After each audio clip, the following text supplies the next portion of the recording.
Almost a decade after one of Australia's worst toxic fires, the WA government has moved to control the flow of contaminated water from the Bellevue site. The plan will see the construction of a $3 million underground barrier, but environmentalists say the action is too little too late. This toxic fire at a waste storage site at Bellevue in 2001 is regarded as one of the worst in Australia. The inferno sent drums of exploding chemicals raining down on nearby properties. Firefighters were unaware of the chemicals and drenched the blaze with water.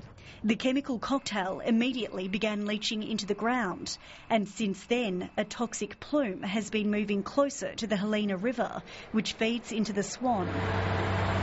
Now, 9 years on, the state government is installing a special underground barrier. This is a first for Australia. There are around 200 of these barriers around the world. The barrier involves 2 parallel trenches being built, which will be filled with treatment materials. As the groundwater flows through the materials, the contaminants are broken down.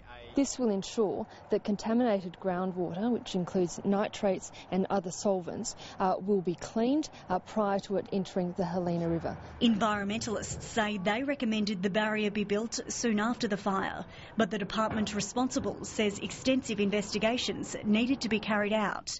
It says through the lengthy process, it's also discovered a second source of contamination. I suppose the spin-off is in fact an environmental benefit, that we've been able to find that second source and get the wall in a place that treats both. But there's also concern the action may be too late. The Helena River has already been impacted by this site, so this is a band-aid solution.